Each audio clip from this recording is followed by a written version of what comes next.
Hey everybody out there in motorcycle land, this is Chris Klotz. We are still in the process of doing our interviews for May Motorcycle Safety Month, and today we are very privileged to have with us Ken Grant, who is one of the instructors for the basic and the advanced riding course at Harley Davidson. He's been teaching there for 17 years, and he has so much motorcycle safety knowledge. He has forgotten everything that I know, I'm sure. And so he agreed to come in today and talk to us a little bit about how to be a safer rider, maybe how to have some awareness for non-motorcycle riders, car drivers, on what to do, on how to be more careful with motorcycle riders. And man, I'm so glad that you're here. Thank you for coming, Ken. Pleasure to be here. My pleasure. Get to come down and talk about motorcycles. Hey, not a problem at all with me. Well, how long have you been riding? Tell us a little about your riding history. On and off, probably 30 years. I rode as a kid in dirt, did that kind of little bit of stuff. And when I got old enough to ride a street bike, Dad says, you ain't riding a street bike as long as you live in my house. So as soon as I moved out, right, you buy a motorcycle. And then we rode them for a little bit, me and my wife. And then the children came along, so we took the long hiatus. But once they were up and self-propelled and starting to drive themselves, me and Mama started thinking, hey, you know what, maybe we ought to get back on that motorcycle thing again. So we like touring bikes. We like to go long distance. So we bought us a big touring bike and started doing that stuff. And we could leave the kids at home and go out and get some little mom and dad time, you know. So do y'all ride together, or do y'all each have a bike? She did learn how to ride, took the class, but never really got the bug for the front seat. She'd much prefer to sit on the back seat. I always like to say we got the big touring bike, so she's back there. She's got pockets, she's got armrests, she's got snacks. We got intercoms. I swear I hear feet steps back there. I hear pots and pans clanking. There's a library somewhere, because sometimes I'll look back there and she's reading a book as we're headed to the Grand Canyon or something. So she'll take a nap back there sometimes when we got on long jaunts. So yeah, we like the long distance touring stuff. That's awesome. Yeah. Well, so I know that you're one of the instructors out at Harley Davidson here in Pensacola, and tell us a little bit about that. How long have you been, how'd you get into that, and tell us a little bit about what you do. Yeah, I actually started that when I was still on active duty in the Marine Corps back in '04. Taught on base while I was still on active duty. Retired in '06. Kept teaching on base part-time. And then in '07, I started my own school. Me and my business partner, Jim Evans, over at Pensacola Motorsports, we decided, hey, the law is changing in '08. You must take the class to get your endorsement. So we thought, well, this might be a good time to start a school. So we started bikertraining.net, and it's been open since '07. 5 years ago, we got a call from Harley Davidson. They were looking for a new outfit to come in and do their training. He wasn't happy with the training he was getting. We were well established. So we went into contract with them back 5 years ago and started teaching up at Harley Davidson. The new owner, Aaron, came in a few years ago and decided to do the Harley Davidson Riding Academy. So we put together that program and we've been running it ever since. So that's how we got associated with Harley. We definitely got the premium outfit out there. You were in our class one time. I can tell you about 3 years ago, I took the basic riding course out at Harley, and it was fantastic. And I learned so much. And so that was a magnificent program, and it was all the video and all the live teachers and everything was just fantastic. So I would suggest, anybody that hasn't taken a basic riding course, go ahead and hit that up, because it was outstanding. Yeah, well, thank you. We appreciate it. We take a lot of pride in what we do. I've got a team of 14 rider coaches, we call them, because we like to say a coach is right there on the field with you. We're not just going to stand up and preach information and try to shove it down your throat. We want to guide you to make those right decisions. And when you're out on the track and you're out there riding, we're right there with you. And so we call ourselves coaches. Great team that I've assembled. Very blessed to have these folks with me. And we do everything we can. We live and breathe that motorcycle training as best we can, because most people only take a class one time. We wish they'd come back and take more, but we want to make sure that the 2.5 days they're with us, they get everything they can from it. Well, so you got the basic course, and then what's past the basic course if you're interested? Well, the next thing that we have is called the Experienced Riders course, and we wish more people would take this because it's a skill enhancement course. It's skills only. It's on their own motorcycle. It's only a 5.5 hour course. There's no pass or fail, But the one thing it'll require you to do in the course is practice things you will not practice on your own. And these are skills that when they're needed, you want them to come very readily. You want them to come without even really thinking, having that muscle memory.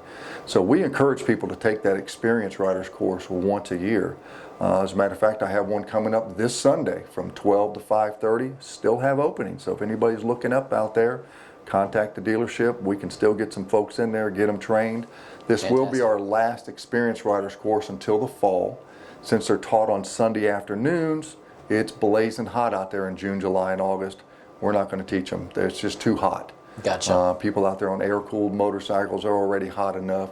So this will be our last one until September. Yep. Well, that's great. Well, so let's talk about motorcycle safety. Motorcycle Safety Month. Here we are in May. Everybody's out starting to ride a whole bunch, and regrettably, so far even this season, I've heard just a rash of accidents that have happened, and I would like to cover. Let's talk about maybe the top 3 or 4 things that riders can do to help avoid an accident. Maybe some things for the non-motorcycle riders out there that are watching. What can they do to be a little bit more aware of motorcycles? Is there anything that comes to mind in your top 2 or 3 or 4 things?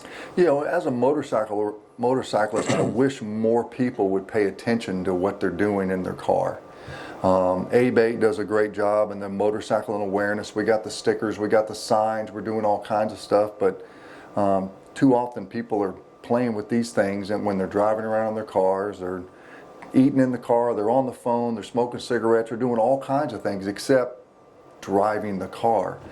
So I'm not sure how much we as motorcyclists can do to try to get them to be more aware, but we're certainly going to continue with the efforts that we have. But on the flip side, what can we as motorcyclists do? And I think this is where we have a lot more control than people think.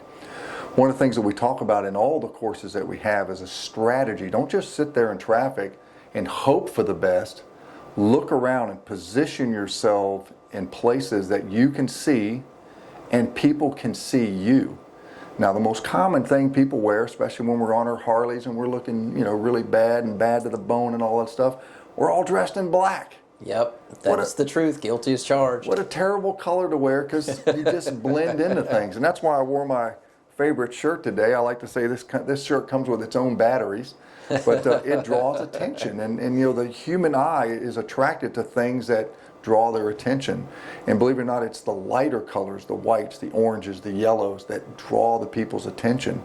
I like to wear a white helmet. Any helmet movement at all, when you move a white helmet, people see it. And so we got to do things that can draw other people's attention. But how we position ourselves in traffic is so important also.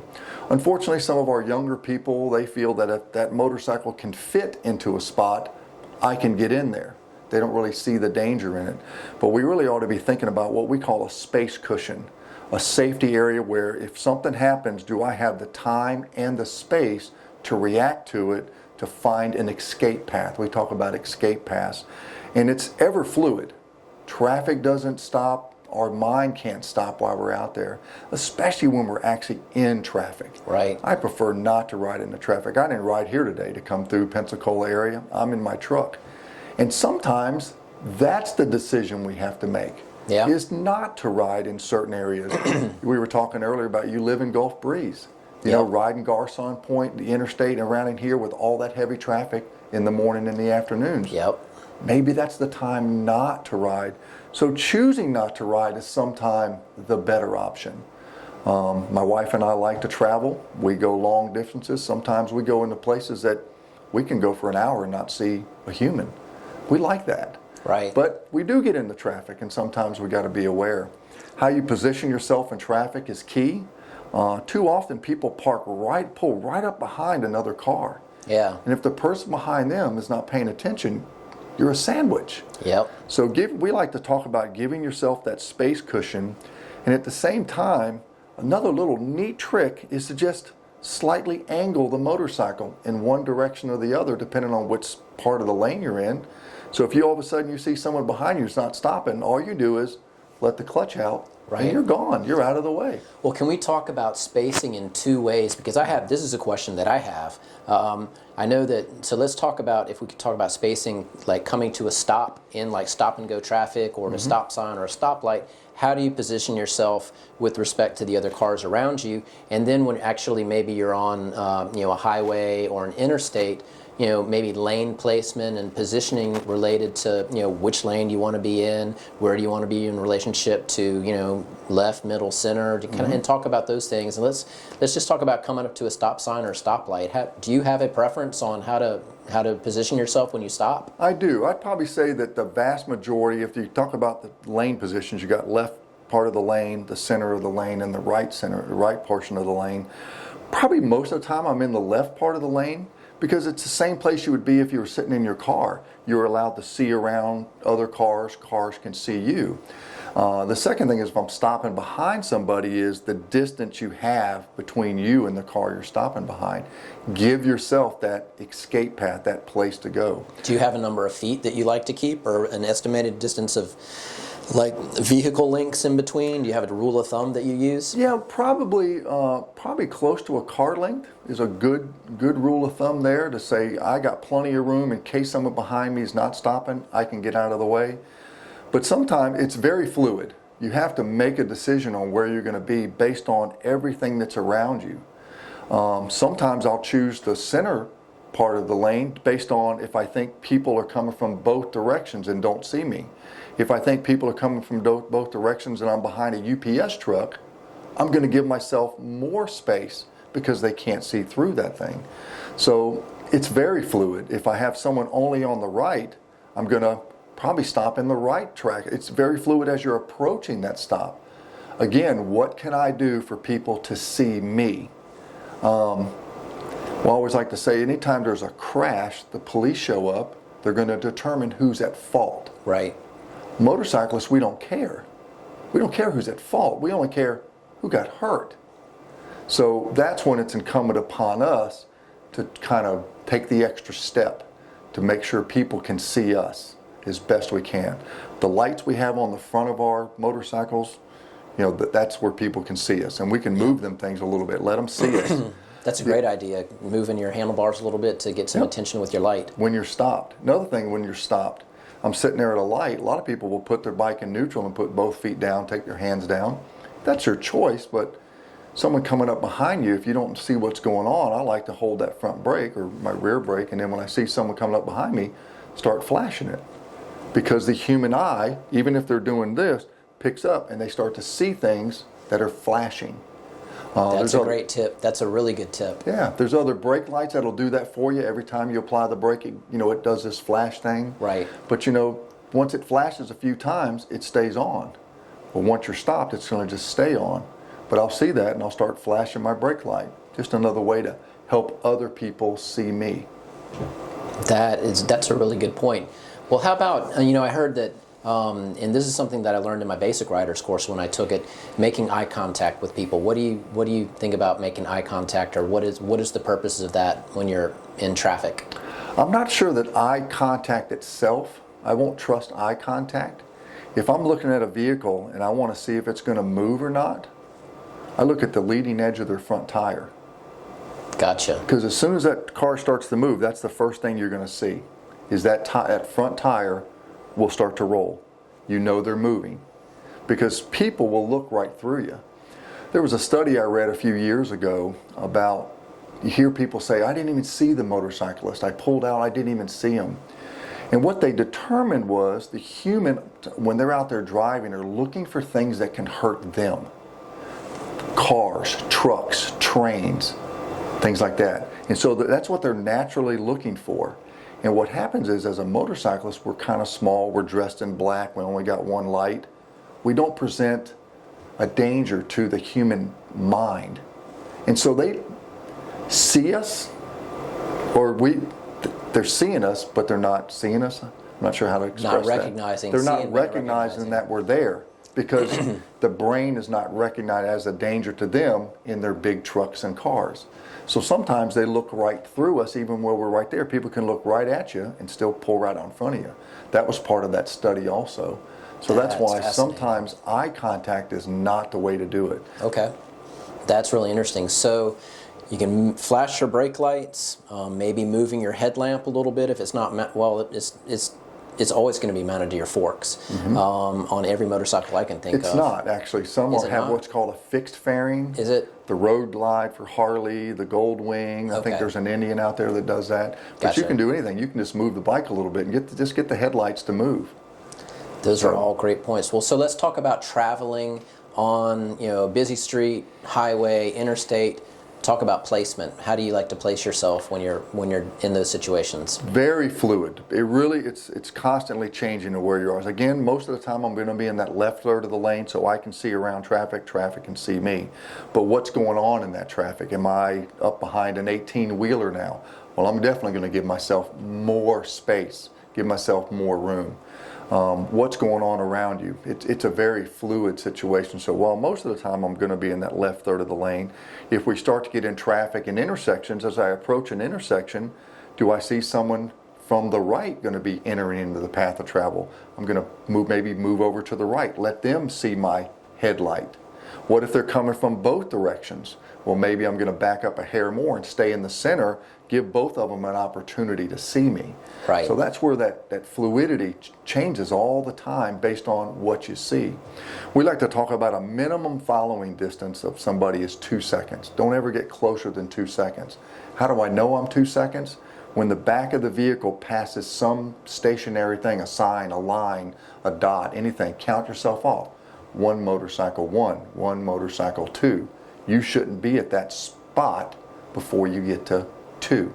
That's a minimum. That's when everything is, all conditions are good, you're a confident rider, you're a skilled rider, weather's good, nothing's wet, that gives you plenty of room. So if you're not that, give yourself more space. The other thing is what we call a 4-second immediate path. This is the area that's going to require us to either swerve or brake to avoid something that's in that 4-second distance. And that's where you really want to be paying attention. How do we know when we're in that 4-second or something's in our 4-second? Is we see it even earlier. We call it a 12-second anticipated path. Long before they get in that path, in that 4-second area, I'm already anticipating what they could do. And always assume the worst. Right. So this is where, before it happens, I'm already making little adjustments. Which part of the lane do I want to be in? How close do I want to be? What do I want my speed to be? Do I need to kind of wiggle a little bit to let them know I'm here?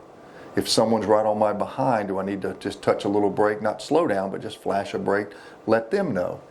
I cannot control the space behind me. If someone behind me is riding too close to me or right on me, I'll try to wave them off, try to be polite.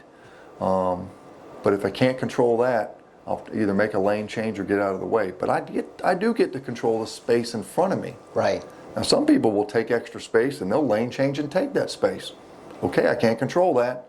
Give myself more space. So creating space for yourself is one thing that we can do to make us safer. Yeah, I actually had a small debate with a rider friend of mine the other day about, 2 seconds is probably not quite enough for somebody to lane change in between you unless they're being very risky. And I was saying, I probably ride a little bit further back than 2 seconds. And my friend said, well, then somebody's going to lane change in front of you, and that's not a good situation either. And so I still kind of vacillate with 2 seconds or more than 2 seconds, and I guess really for me it kind of depends on the traffic situation. I guess if there's a lot of traffic and it looks like somebody's going to maybe do a lane change, I'll just give them as much space as they want. Exactly. When we're in our cars and trucks and when lane changes in front of us, we kind of wave a hand at them, hey, learn how to drive, what are you doing? But on the motorcycle, now, hey, we're on that bike. The only thing we have to protect us is what we're wearing. So we're much more vulnerable. So if someone decides to lane change in front of us, give them the space. Dude, if you're in that big of a hurry, that's fine. I like to say I never like the word motorcycle and hurry to be in the same sentence. And if that's your mindset, right, maybe that's the day you should have chosen not to ride. Yeah. Well, so what are some of the other top safety things that you can think of that motorcyclists can do to maybe make themselves more visible, or just other things that we can have on our mind? Some of the top causes of accidents that you're aware of, maybe things that we can avoid. Most motorcycle crashes happen in one of two places: curves or intersections. Most curves is a single motorcycle crash. Rarely does things happen in there. Now, we can't have the occasional people will cross the center line, but most motorcyclists crash by themselves in a curve. Failure to negotiate a curve. Most of the time is improper technique, and they're entering the curve too fast. Right. Okay. I noticed your hat. Does that have anything to do with? Is that completely irrelevant to leaning? It is not. I belong to a motorcycle competition team called Team Lock and Lean. Lock and Lean is a precision motorcycle training school located in Rockford, Illinois. And I go up there every year. It's 1,000 miles away, and I spend 2 weeks up there training. I've been with them since 2017. I've been fortunate to be a member of their competition team. We just did a competition in Fort Walton Beach. Right. That ended on Friday. And you want to talk about training hard? The instructor up there, Ben Wolf, trains us very hard. So can you talk about that for a second with us? What the most of the curve accidents are single vehicle accidents with the motorcyclist maybe doing bad technique. Can you make a couple comments on good technique? Absolutely. We always like to say the basic curve has 4 parts. Slow to a speed that allows you to enter the curve. Look through the curve. Look where you want the motorcycle to go, not where you are. You're already there. Press. We're going to press that hand grip in the direction that we want the motorcycle to go. It's called counter steering, but we just say press steering. Press it where you want to go, and then roll on the throttle. Well, if we don't slow, it's going to be difficult to roll on the throttle. Most people get into the curve with too much speed, and now they have to roll off. They have to start using brakes while they're in there. They're not able to make that curve. They straighten up. They go off the road, hit a guardrail, cross the center line, things like that. And so usually those crashes can be pretty ugly. Yeah. So the biggest thing is, I always like to say, if you're going to make an error entering a curve, enter it too slow. Because then the motorcycle likes to have throttle while you're leaned over in the corner. So slow, look where you want to go, press that hand grip and bring back that maintenance throttle or slightly increase.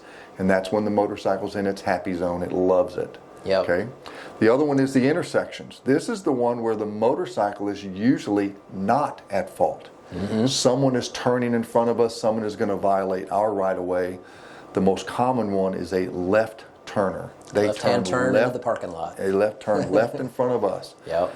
So as a motorcyclist, as we start to approach an intersection, these are the ones that need to draw our attention.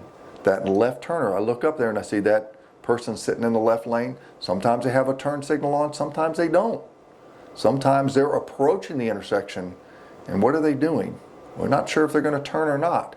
Again, when they're in that 12-second anticipated path, what's the worst thing that can happen? Slow down. Now I'm already starting to game plan this thing. I'm playing that what I call the what if game. What if when they get to my 4-second immediate path, they turn in front of me? What's going to be my game plan? I'm looking for those escape paths, starting to slow down a little bit, covering my controls. What can I do if the worst case scenario happens? By being prepared for it, if it happens, we're more prepared. We're ready. Even if it's bad, we're more prepared. But the people that are riding through the intersections with their feet up on their highway pegs and they're just chilled out and they're not ready for it, when it happens, they become the most tragic victims because there's nothing to do except watch it happen. Yeah. So I like to be a very proactive rider, especially when I'm riding in traffic, which I don't care for. Yeah. I don't care to ride in traffic. So traffic riding is tough. it is. It is tough. And I've made the decision. I used to ride to work all the time before the barges hit the bridge, coming over from Gulf Breeze, but I really have kind of backed off doing that just because of the stop and go traffic and the number of accidents going over the Garcon Point Bridge right now. People rear-ending each other. All the time, every day. Well, you have any other, probably getting close. Amy, how are we doing on time? About 25 minutes, so we got probably a few more minutes to wrap up. Any other big motorcycle safety issues that you can think of? We did spend some time talking with Martha Harris about gear, so we kind of covered some gear issues. Any other issues that you'd like to share with our viewing audience before we get out of here? Yeah, unfortunately, we want to get out there and enjoy motorcycles. I think seeing this country is the greatest way to see this country is from the seat of a motorcycle. What a great way to see it. But you know, one of the fears we always have with motorcycling is, unfortunately, there are fatalities on motorcycles.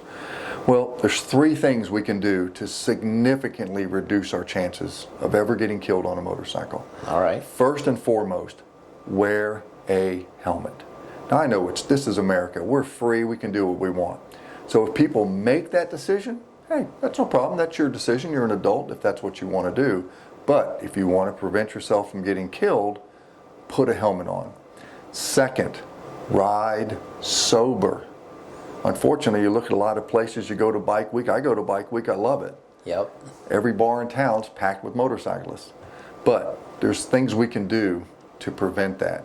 1 hour per drink, let it clear your system before you do that, or leave the bike there. Take Uber. It's a lot cheaper than having to hire an attorney for, to try to save yourself. And God forbid, you get killed while you're out there drinking, not wearing a helmet at night, bike week, things like that. And the third thing we can do to definitely make ourselves a safer rider to prevent fatalities, keep training. I've been doing this for 17 years and I never stopped training. I like to say motorcycling is like you have to be a student. There are no graduates, there are no degrees, there's only students. I go to Rockford, Illinois every year to Lock and Lean Precision Motorcycle Training to get my refresher on motorcycle training. And that's what I do. Matter of fact, we're in works right now to try to get a remote site here in Pensacola of the Lock and Lean Precision Motorcycle Training. We hope that comes off. We're in works to make that happen. If it does, we should see that in the fall, and I'll be inviting you to come take it. That would be fantastic. I would love to do that. Yeah. Very cool. Well, listen, everybody out there, big hand to Ken Grant for coming in. Thank you so much, and thank you for your time. Thank you for what you do. The classes out there are fantastic, and I would encourage everybody to get their basic and their advanced, and then if we get a Lock and Lean, or if we get that down here, that would be amazing. And I guess that's going to be all for this particular segment. It is the height of motorcycle season right now. So those of you motorcycles that are out there riding, I hope you picked up some good tips from Ken. For those of you that are car riders, always check your mirrors, turn your heads, make sure you're actually looking, and look out for motorcycles, because we're not as big as you guys, and we definitely want everybody on the road to be safe too. So Ken, thank you again very, very much for coming to see us. My pleasure. And maybe we'll have another segment sometime soon, and we'll talk about some other stuff. But everybody have a great rest of your week. Ride safe, and always look twice for motorcycles. Thanks, you guys. Thank Bye. you.